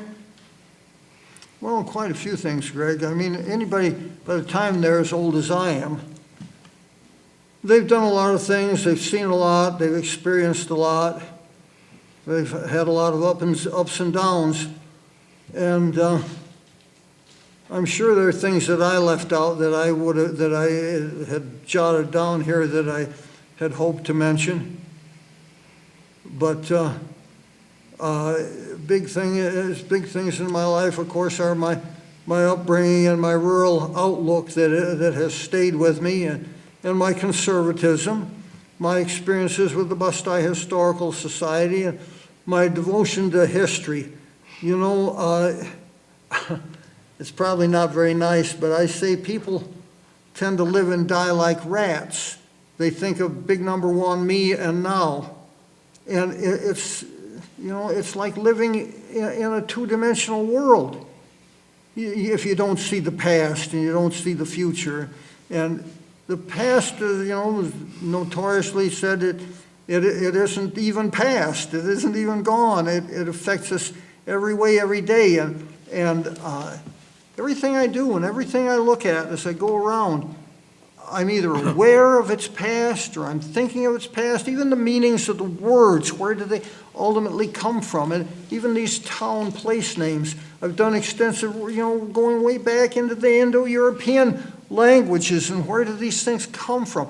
Where does the institution of a town government and a structure, there's more to it than just town meetings in New England. That's, a superficial thing. There's more to the story. And all these things that come up in current events, is so many crazy and horrible things have happened in my lifetime. I just hate the modern world. And I think how these idiots that don't know why things are the way they are now, and they think they are smart enough to improve it. Most new ideas are bad ideas. And if you keep adding every new idea has consequences foreseen and unforeseen.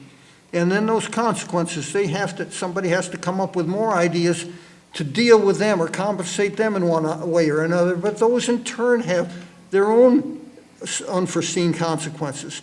Well, at a certain pace, society can adjust to this, and it can go on. But if you push it too hard, before you've got one thing worked through society, you have something else coming on. And radicals, by their nature and their definition, they want to do that. They want to push it to where the whole system collapses because they think it's horrible, and they are so much wiser and more virtuous that they can build anew. I know I was invited out by some of those radicals back in the 60s to their commune as an agricultural advisor. And I found, like everybody else has really investigated, they had no concept of the future. They just thought that the present was horrible. They thought the present was horrible because the damn fools never lived in the Paleolithic or in the Middle Ages or in the 18th century. Then let them try that and see how horrible our current system is. Or for that matter, let them live in the Soviet Union. Let them live in Ethiopia or Argentina right now. They can go there. But I just think people are way too superficial and don't think things through.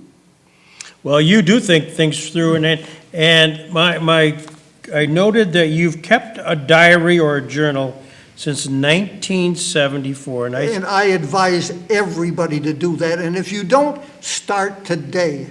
I don't care whether you're 5 years old or 95 years old, because then you get to decide how everybody else is going to be remembered.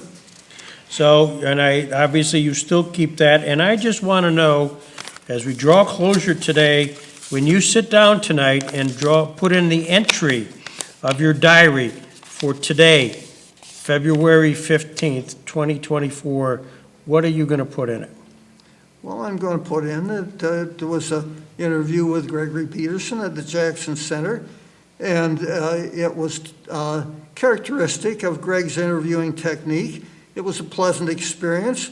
I thought it was well done and well planned, well constructed, and I'm happy with the contribution that it'll make to the way I'm remembered long after I'm gone. We've got to end on that note. Thank you very much. This is great, Norm.